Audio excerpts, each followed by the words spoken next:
again, everybody, and welcome to another 80s golden age of comedy. Well, I've been waiting for this show for a long time, and I'm going to tell you why. There he is, Mr. Larry Thompson. I'm going to tell you why.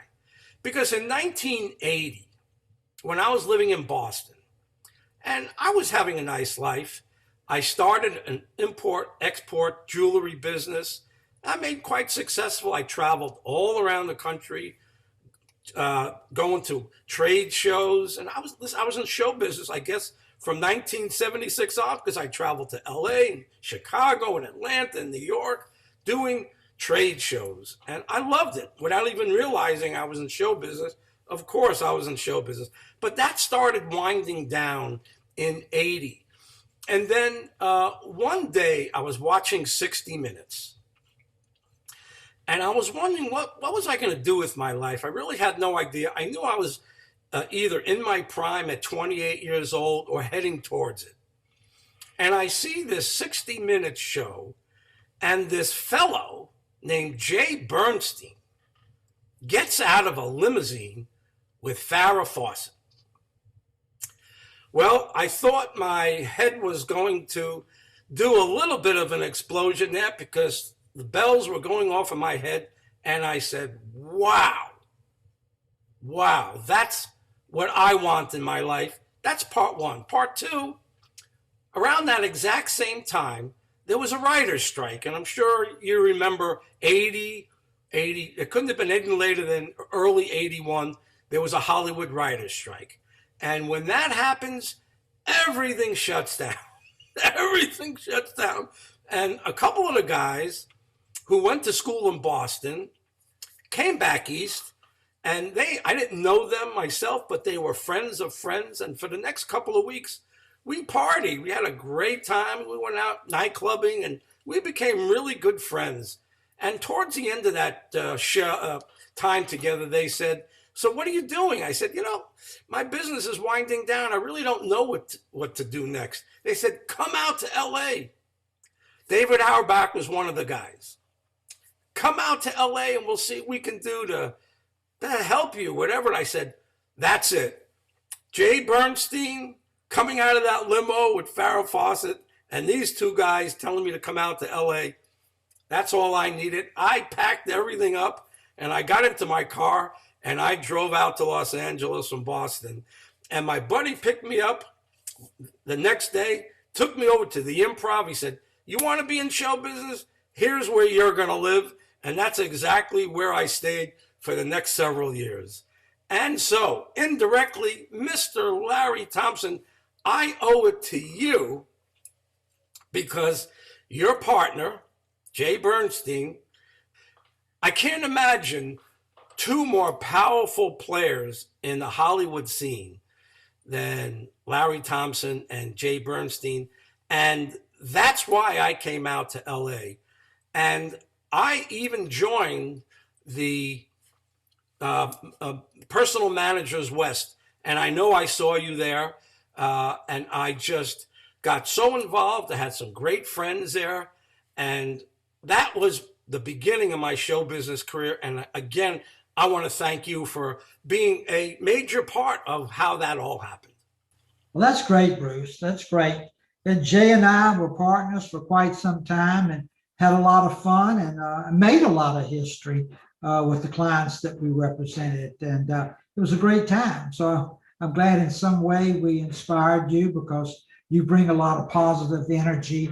You bring a lot of excitement. You bring a lot of charisma and tinsel to what you are involved in. So you were another addition to the Hollywood firmament of stars. I really appreciate that very much. And I do remember from some of the material you sent me that Jay was the sizzle and you were the steak. Well, that's what we called ourselves, and that's how we worked. Jay was flamboyant. He had previously been a press agent, and I was pretty much a lawyer and about getting the deals done and getting everything straight. So Jay was the Barker out front, and we signed quite a few people and represented them together for a long time. So before we go into that, I want to know who Larry is. And sometimes I say, I want to know who little Larry was. So tell me about your upbringing, where you were born, where you were brought up. Well, midnight, Robert Johnson is standing at the crossroads of highways 61 and 49. He nods in agreement and sells his soul to the devil for a guitar. And according to legend, right there in Clarksdale, Mississippi, that's where the blues was born. And so was I. I was born in Clarksdale, Mississippi. But my mom wasn't as impressed with the story as I was. She kept saying to me, Larry, there's nothing in this town you want. You got to grow up, get educated, and get out of here. I don't want you standing on your feet all day long in that grocery store like your dad. You got to go out to Hollywood. She used to read these photoplay magazines. And she said, you see these people, they're important out there in Hollywood. And I want you to get up and get educated and go out there to Hollywood and meet all these important people and become important one day yourself. She says, get out of this town. This town is nothing but a graveyard with streetlights. So I guess I took her word. I did get educated. I graduated from law school and got in my Black Oldsmobile with $700 with all my clothes on a rack. And I had convinced the law librarian to subscribe to this thing I heard called Variety that was about show business, and you would read about it. And I'd get Variety every Friday that's on a stick in the library, and I'd start reading it from cover to cover. And then I'd go to Leslie's drugstore and get pictures of who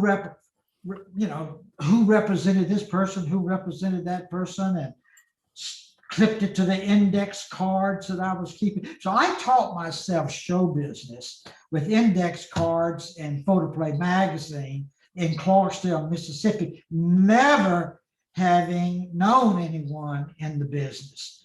So I packed up my index cards and my clothes. And after I graduated law school, I drove 3 days to the corner of Hollywood and Vine. And I got there about 10 o'clock at night. It was pouring down raining. And I looked up at the Capitol Records building and just started crying because I knew that I had arrived. This is where I was supposed to be. This was what I was going to do with my life. And that's where it started. Wow. So what does someone do when they find themselves standing on the corner of Hollywood and Vine? What do you do next?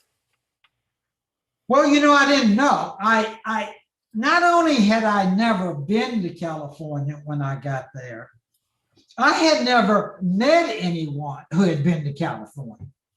So I was there at the right place, but knew nothing.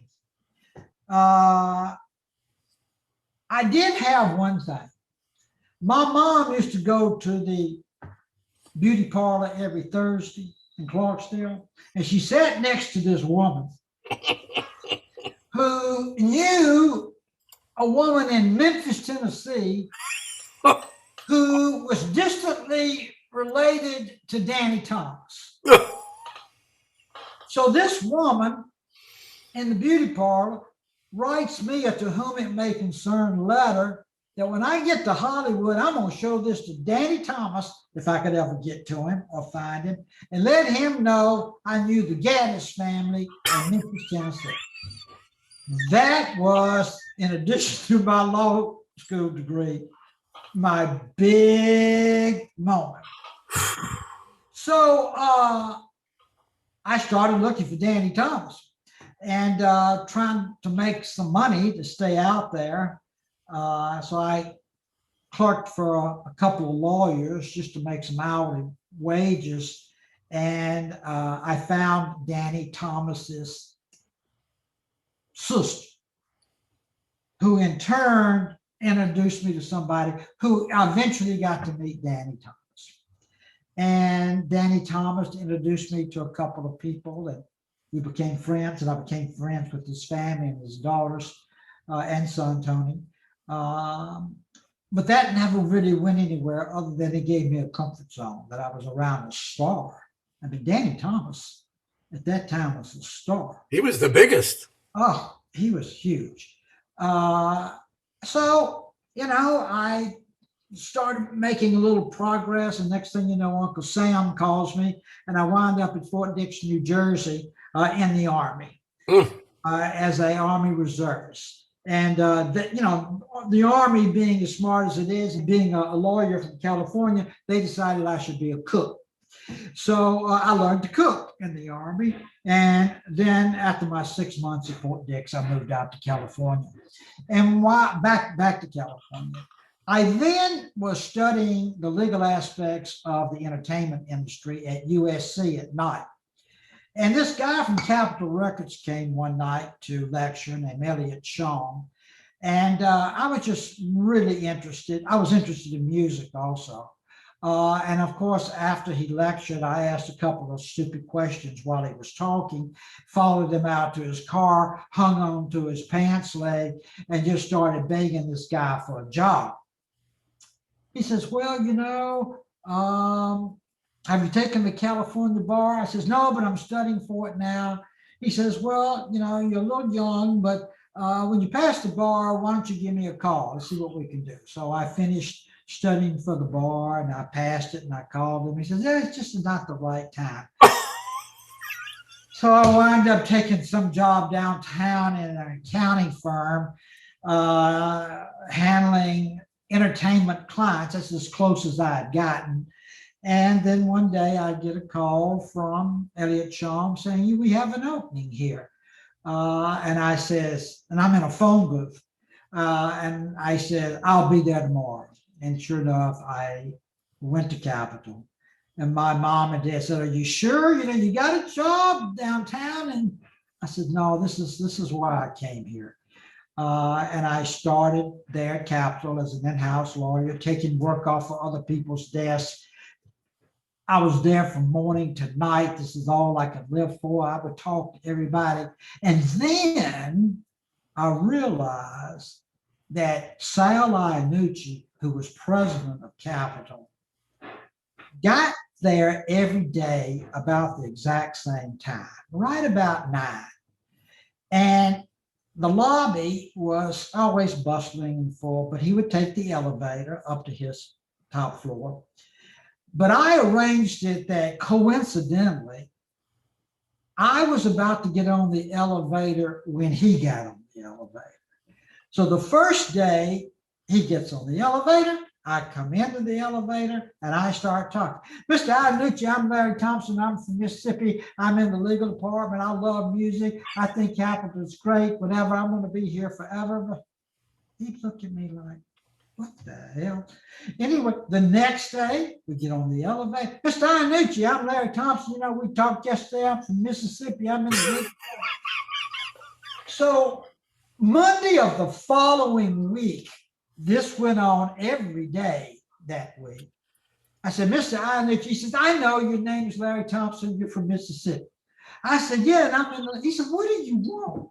I says, I want to be in the business, Mr. Iannucci. I mean, I'm a lawyer, I'm smart, but I don't know anybody. He says, come up to my office. So suddenly I'm going up to the executive office in Capitol Records. Everybody's looking at me. I just been there 3 weeks. And he said, tell me about yourself, just like you're asking me now. So I started telling him. He said, well, do you like music? I said, I love music. I said, I love Capitol Records because you guys have the Beatles. I know you guys have Frank Sinatra, now Martino and Peggy Lee, the middle of the road, beautiful music. But the Beatles now, Capitol distributes it, and I know you get it from Apple, the record company, and EMI in England, who distributes it with you guys. I said, but the future is the Beatles. The future is songwriters, singers, young people. He says, you know what, why don't you join me? He says, you know, we go out with the A&R to people and we sign these new acts, and some of my lawyers here are a little older. They don't get these dope smoking songwriter, long haired artists that we're dealing with. Maybe you can communicate with them. So sure enough, I started going out with the A&R guys and Sal, and meeting managers and agents and artists, and signing them and doing their contracts and getting to know them. And there was a guy in the A&R department who was just the coolest guy.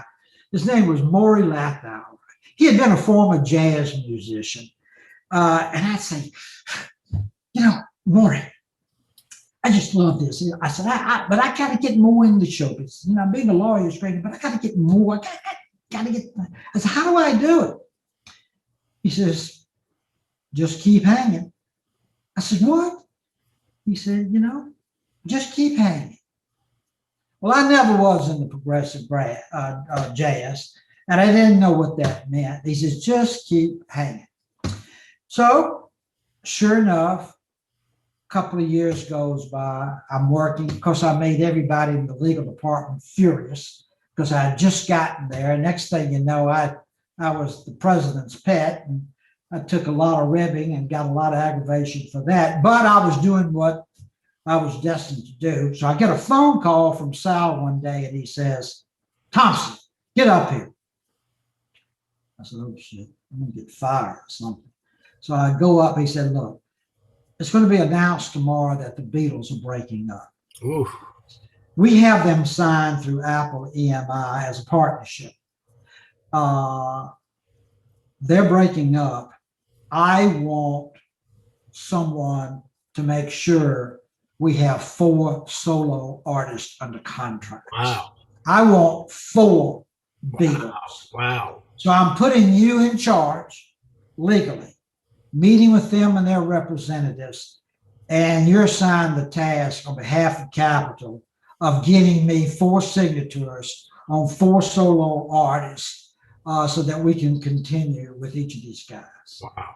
Well, boy, that was a moment where I started traveling, meeting, dealing with 4 guys who were in the middle of a breakup. And of course, that's not a great time.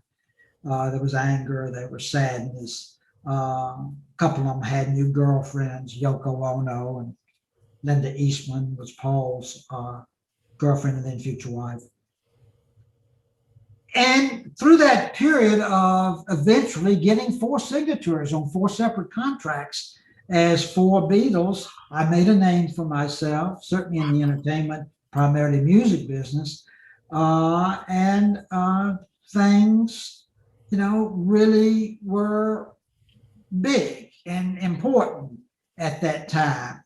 And I remember the first solo album we got, and we're in the 70s now, 1970, was a Paul McCartney album. And the problem was, as good as it was, maybe I'm amazed, he claimed that his wife, Linda Eastman, had written the songs. The publishing deal hadn't been settled with the Beatles, and he didn't want to share the publishing royalties with the guys. So they were trying to claim that Linda wrote the songs. Oh, okay. And then we had to get a musicologist and go to court, and we agreed to release the album but hold the music royalties in escrow until a decision was made. And of course, it was determined that Paul McCartney, in fact, wrote the songs, and we got it worked out, but we got the album out. But the next moment was the most emotional and seminal moment in my life that I can remember is that I had become close with George Harrison. And I get a call from George saying, hey, I'm in town and I want to deliver my solo album. But I want to play a couple of things for you first. I said, okay. I says, why don't you come on in and meet me in Studio A here at Capitol, and we'll take a listen. So sure enough, he shows up with acetates, And he says, look, I think this is the single. I don't know. It's different. But I like for you to listen to it. So, the name of the album is All Things Must Pass. But listen to it and tell us what you think. I said, well, look, I said, let me bring a couple of the A&R guys down, which I did. So it was the three of us, and it was George. And he puts the song on, nervous as to what we were going to think and whether he thought it was the single. And it was My Sweet Lord. Oh, boy. To sit there and hear, I really want to love you. Oh, boy. To hear George Harrison singing My Sweet Lord, Hare Krishna. It was one of probably the most emotional moment in my life. And throughout the song, hearing it for the first time and being the first person to hear it for the first time, I just broke down and cried, looking at George, who was nervous about whether it was good, and I couldn't even hold it together. It was the most powerful moment in my life to hear My Sweet Lord by George Harrison. And your mama would have been proud. She would have been very proud because I had met some important people by now. And Sal got fired for whatever reason. The rose was off the bloom. The bloom was off the rose. I had met three wonderful guys, lawyers, and we left and opened up a law firm called Thompson, Shapeman and Bond, where we would represent talent. And that was a big moment too. I got a call saying, Larry, I know you've left Capitol. And I know a guy out there who knows a guy who needs a record lawyer. And I told them you're the best. You negotiated the Beatles and you were at Capitol and you knew everything in record business. And this guy, he didn't have much, but I know he's got a lot of talent. So I suppose have him call me and sit in Portland, come in and meet. So one day my partner and I, Ned Chapman, gone to lunch. We came back and sitting in the lobby of the reception room was this big, heavy set, black man with wire, hair, and an overcoat and bedroom slippers sitting on the floor. Oh, boy. So he says, I'm looking for Mr. Thompson. I said, I'm Larry. He says, I got to see you, Mr. Thompson. I hear you're the best record lawyer there is. And I recorded this tape, and I want you to listen to this tape. I need the best lawyer. I need a lawyer. I says, well, come on in. So he says, I know Billy called you about me meeting with you, and he says you're the best lawyer there is. I want you to represent me.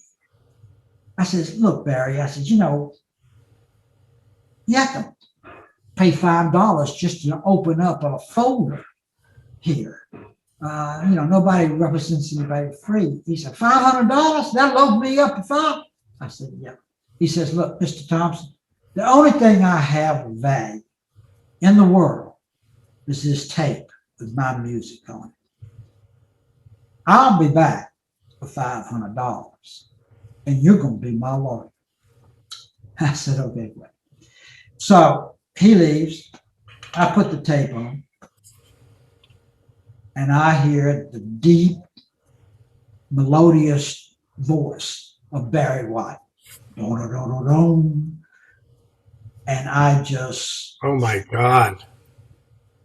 I'm going to love you, love you, love you. Oh, my God. I've got so much to give to you, my dear. It's going to take a lifetime. It's going to take years. And I heard this. Well, I tried to get in touch with the guy. I didn't know how to get in touch with him. Well, anyway, 4 days later, in comes Barry White. 5 wadded up $100 bills in his hand. He lived in South Central LA. Woo. And he had walked in his bedroom slippers from South Central LA to Sunset Boulevard, where my office was. And on the way, because all he had was these $500 bills, he stopped in a Westward Ho grocery store where they had these barbecue chickens under the sun lamps.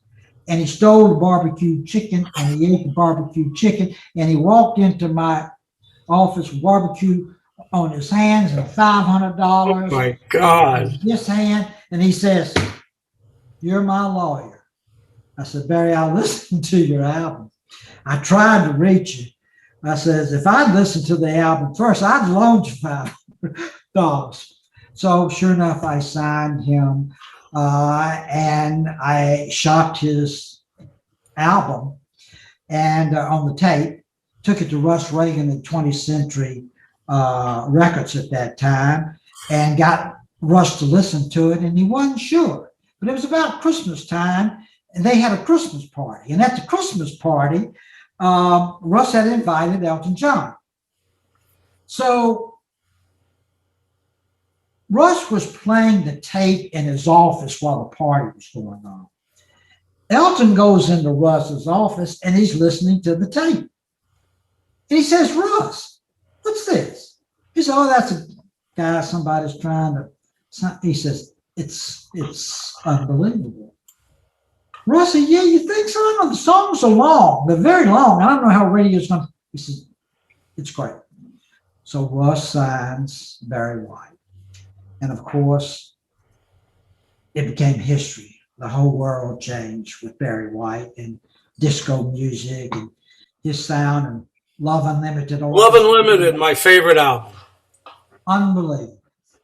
Walking in the Rain with the One I Love and the love theme. So we wound up, I represented Barry for about 17 years. Wow. We traveled the world. We opened up every disco from France to Venezuela to London it was the most whirlwind period with the great maestro Barry White. And then, at the law firm, I signed Sonny and Cher, and our law firm became quite a stellar firm with the musical talents that we were representing, the movie stars that we were representing, everybody from Linda Lovelace to Richard Pryor.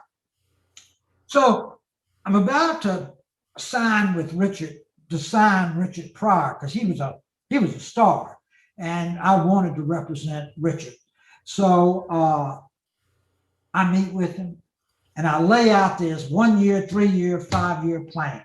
We're going to do this, Richard, and we're going to do this, and we're going to do this, and we'll do an album, we'll do a thing, we'll do some movies, and blah, blah, blah, and we laid it out. And he said, he listened to me. He said, "Well, Larry, that's all great. But what the fuck do we do Monday?" So I got a big laugh out of that, and I realized, yeah, what are we going to do Monday? And I signed him, and then we had a lot of great Mondays. At that time, I also, as I said, was representing Sonny and Cher. The Sonny and Cher show, the Sonny show, the Cher show, the Sonny and Cher divorce show. I had gone through many permeations of their lives and what they were going through. And they finally broke up for the last time. And Sonny was friends with a guy named Lee Majors, who was on a show called The $6 Million Man. And I used to have every Thanksgiving lunch with Sonny at his home. And this particular Sunday, I had been representing a guy named Jay Bernstein, who was a publicist. He was a PR guy primarily. And he was a great publicist. I mean, he really knew how to make someone famous. That's what he was in the business for doing.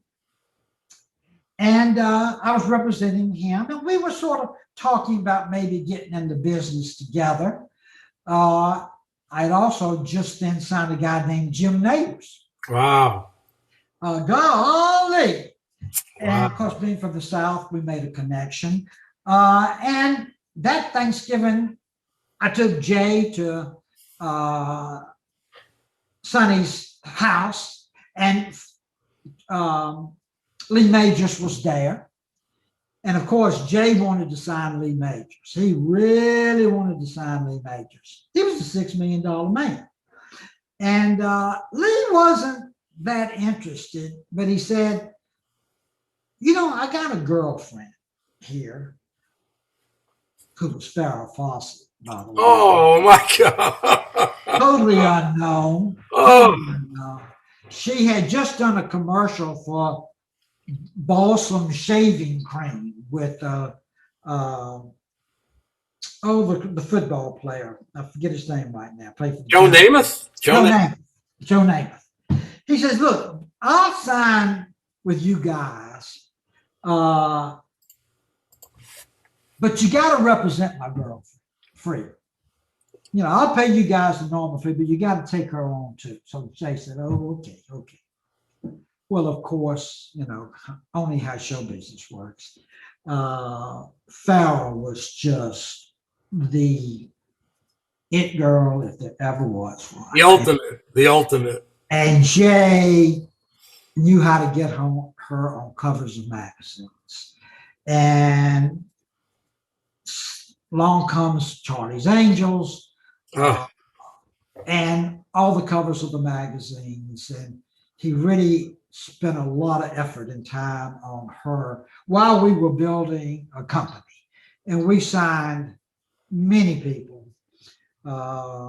starting with William Shatner. I mean, literally, we built a roster of clients that was huge.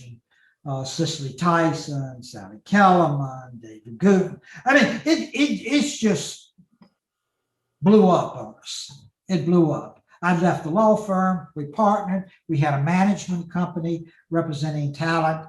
And at one time in People magazine, where they had the 10 most beautiful girls in the world, I think we represented 8 of them. Wow.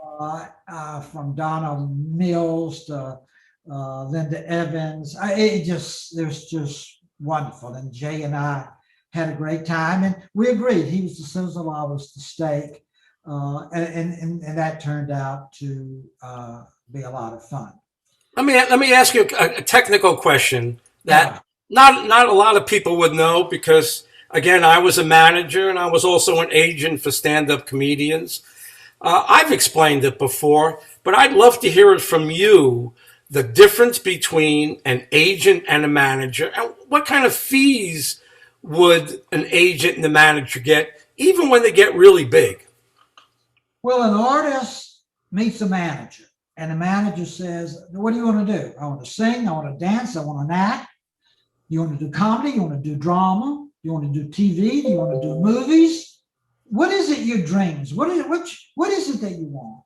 And then based on what they want and our evaluation of them, we then decide who their agent should be. The agent's job is to get you a job. But we want to find an agent who specializes in what you want to do.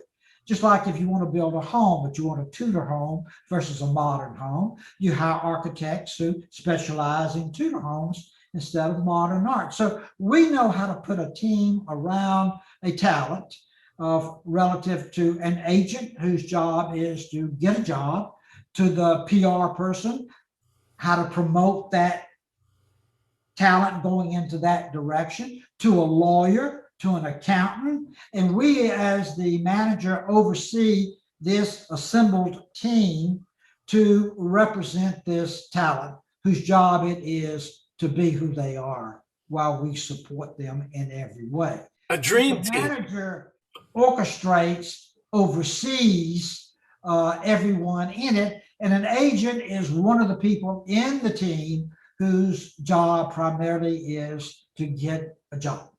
And of course, which job? And of course, how much money should they be paid? And how should they be billed, et cetera? So a manager manages the career, an agent, think of a manager as the architect and the agent as the construction operator. Or if you're talking in the world of horses, Bob Baffert is the manager who brings on a jockey to ride the horse. So the structure is that way. So there's a big difference between a manager and an agent. But later, speaking of managers and agents and lawyers and all the things that we do, I had met 2 wonderful guys, lawyers, who I subsequently partnered with, and we bought a company called New World Pictures, Oh, and we started running a studio, which we took public. I then became a big shot. I was a studio owner at the time. And Jay continued to work primarily in the management and PR business. But at that time, from coming from Mississippi to arriving at the corner of Hollywood and Vine on August 23rd, 1968, but who remembers details like that? I realized that up until this point, I had done a sprint to stardom. And I really wasn't that happy, if you can believe it or not. I was now running a studio and had represented all these people. But something, and I'd gotten married along the way. Jim Neighbors had a girl singing in his show called The Neighbors Kids, and she was beautiful, and I married her. And Jim, who I represented over 10 or 15 years, I met a lot of people through him. In fact, I met Sonny and Cher through Jim. And Roger Miller, who I met, who was probably one of the funniest guys. I mean, I know you do comedy and you know all these guys.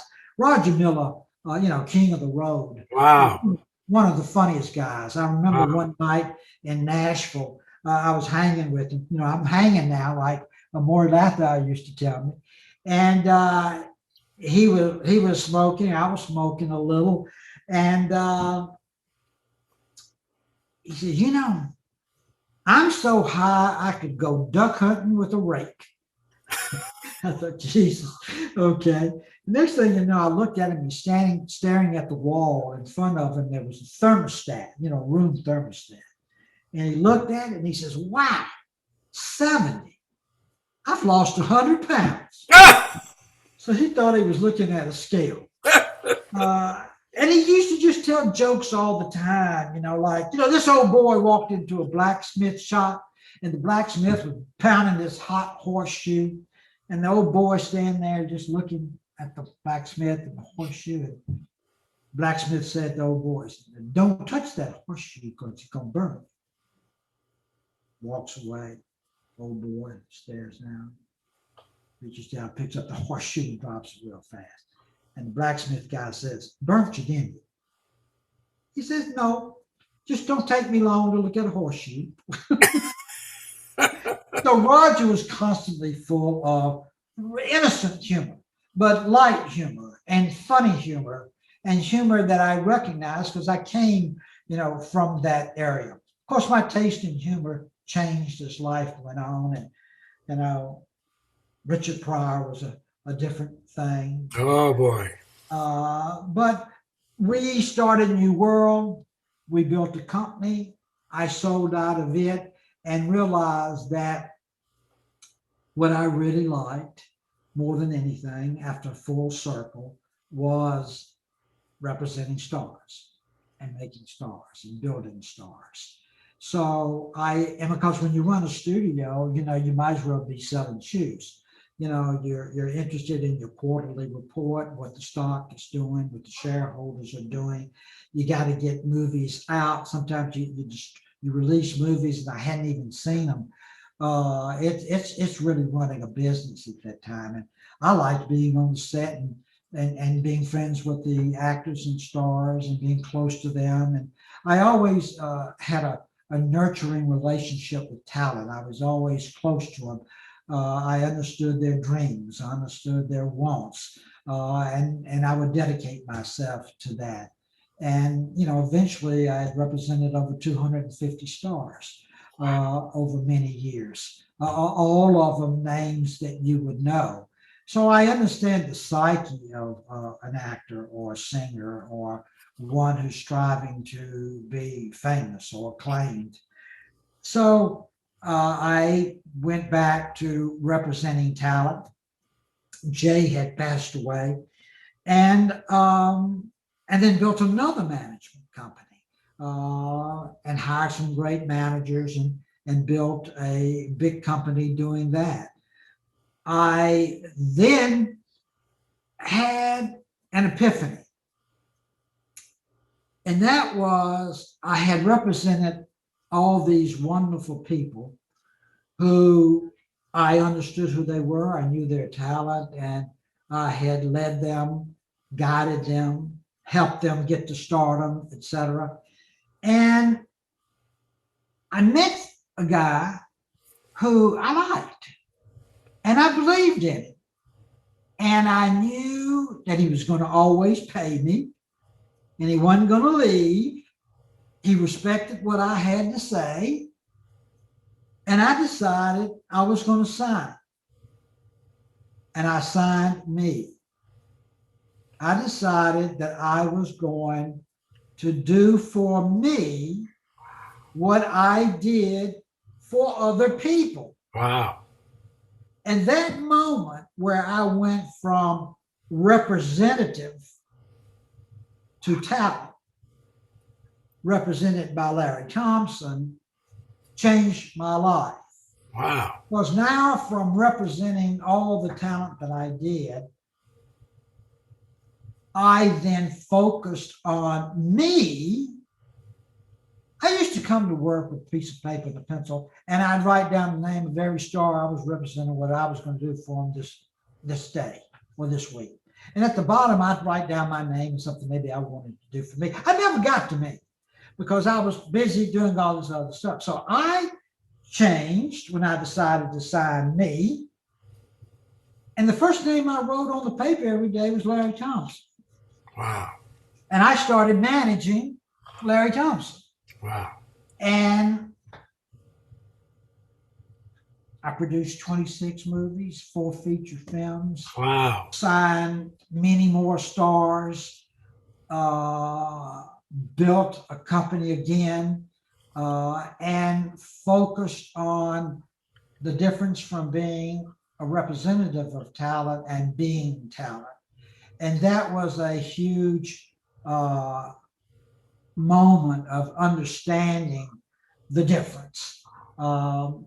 And that was the next level, because I know you were interested. Well, Larry, how do you go from Mississippi at the graveyard with streetlights, not knowing anyone in show business and not having met anyone in California? How do you go from there to being inducted into the Personal Managers Hall of Fame and receiving the Lifetime Achievement Award from the Talent Managers Association, to being in Who's Who in the World, to being knighted in Italy, and to have all these awards and accolades? How did you do it? Well, you know, when my mom says, I bought a red dress in Memphis and I put it under the bed and I'm not going to wear it until you invite me out to Hollywood to see you win an Academy Award. Well, you know, your mom puts a chicken bone in your throat, or puts that responsibility, and you just take off, and you do it, and you meet important people. But in my hometown, they made it Larry Thompson Day. It was Larry Thompson Week in Mississippi. The old Paramount Theater, where I used to go to the movies, was turned into the Larry Thompson Center for Fine Arts. I went down there with Alex Haley and Donna Mills and William Shatner, and they raised money for the center that was going to be remodeled and built. And that night, from the audience, I introduced my mom and dad as the most important people I'd ever met. So, and she wore her red dress. So it all just happened by just hanging, like Maury would say. I just hang. And when I decided to represent me, I went through a lot of thought processes in my life. where I had grown so fast and I'd reached a height, but I hadn't also, as my mother said, you also have to grow wide and deep. You just can't shoot up because you fall over. And that's sort of what I had done when I reached my height. So I had to back up and rebuild, reboot to become a full person.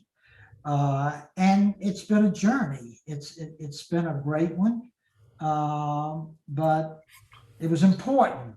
And then, of course, the amount of talent I represented and produced was from Charlton Heston to Joan Rivers, who I signed. And I remember Joan coming to me and she says, there just nothing is going on. I'm running around the country. I'm working with Don Rickles and we're playing clubs and everything, but I just want to do something different with my career. So we met and I said, well, Joan, I said, look, I can't make you funny, but I can make you more relevant, because that's what you have to do. You constantly have to stay relevant. You have been that many times in your life, but now you're just monetizing the residue of your celebrity by making money.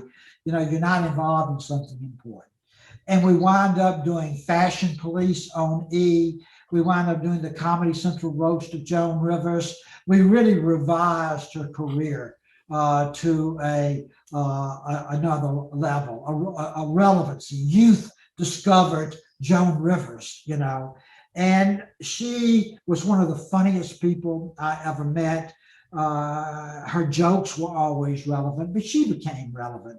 And I'll never forget, she could get away with anything. She could tell the most politically incorrect joke you ever heard in your life, and people howled and loved.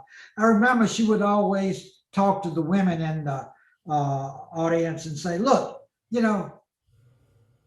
aren't interested in how intelligent you are. Don't be trying to impress them about how smart you are. Men are interested in one thing, so you're going to waste your time telling them how smart you are.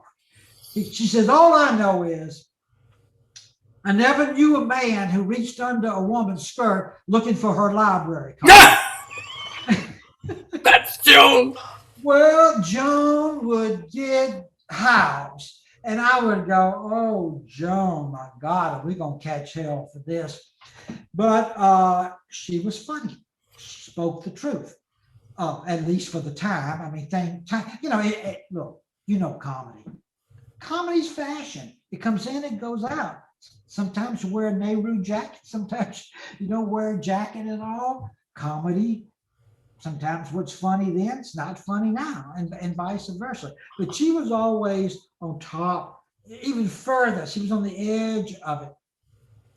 So Joan I represented almost literally right up to the day she died. And we had a great working relationship and time. So, between Richard Pryor and Joan Rivers and Jim Neighbors and Roger Miller and just a lot of funny people in my life, and movies that I produced that starred some very funny people.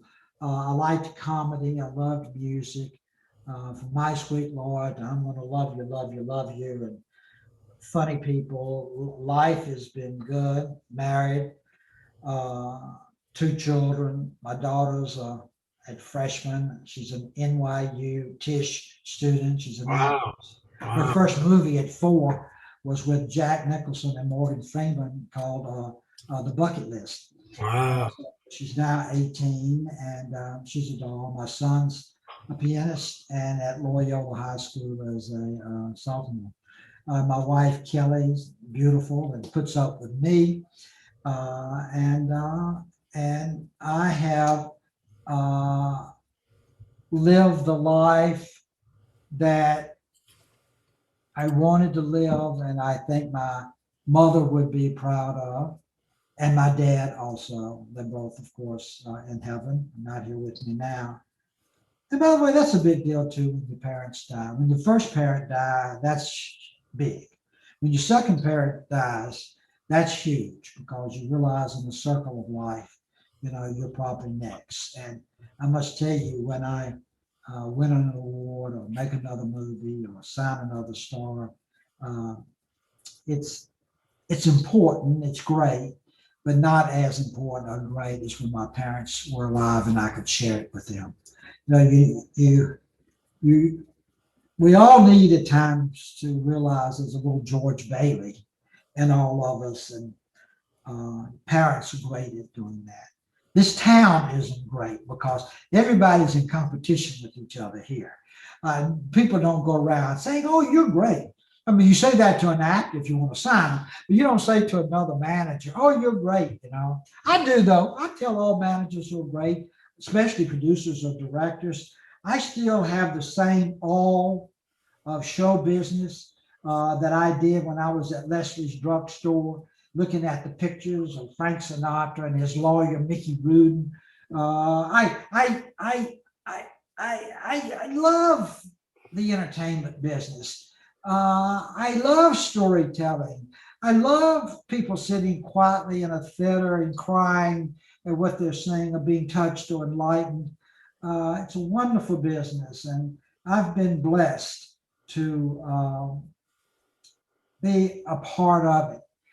And when you share, Bruce, interesting enough, sometimes when I hear you talk, and when you were kind enough with the opening words up front, you too, and it's obvious, have an awe and a love for show business and people in the entertainment business. I can tell just by your body movement, the way you speak, and that's something that you can't fake. Either you do or you don't. I mean, a lot of people don't like the entertainment business, think that, all actors are flakes and all they want to do is to tell you their political views and think they're better than you and who cares about what they say. Well, yes, that's good, bad, right, wrong, but they're actors, they're singers, they're gifted, they're talented, they're the muse. They're there to entertain and educate and enlighten. And what a wonderful industry with unique people that I embrace and love and am thrilled to still be a part of. So when people say, "Well, Larry, what you doing? What are you up to?" And of course, I always say, "Well, I'm between movies, I hope." Because when you're making a movie, it doesn't guarantee you're going to. I made 26, and I don't know if I'm ever going to make another one. I'm developing a bunch of them. I sure want to make them. I'm pitching them every day. I'm out there, but you never know. This business is risky. This is a high wire act, and you better be good every day because what you did last week is not relevant anymore. So you try to stay relevant, you try to stay fun, and you can only do that if you genuinely have an awe of our industry and the talent that's in it. And God has blessed me with that yearning and that constant interest in it and the ability to just keep hanging. So I'm still hanging today. I so appreciate, first of all, the time that you've given me, but it's not just given me, because what's going to happen from this show, and my goal is to get as many people to learn about the entertainment industry. Your insights about me is so right on. If I could just share a couple more minutes, I know we've been here a while. I got out there in 81. And my mom had a sudden stroke and passed away in 86. And it just changed everything in my mind. I might have told you that I didn't share a particular dysfunction with anyone. I wasn't an alcoholic. I wasn't a drug addict or a drug dealer. And I can go on. But my joke is I didn't fit in anywhere except for the improv. That we were all family. But there was so much dysfunction with relationships and girlfriends that wasn't happening. I decided to leave. And I left for 10 years. And I remember the story about a gentleman, a comedian, named Rodney Dangerfield, who left the business for 10 or 11 years, sold aluminum siding, and then went back again to start doing comedy. And look what happened to him. So I left for 10, 11 years.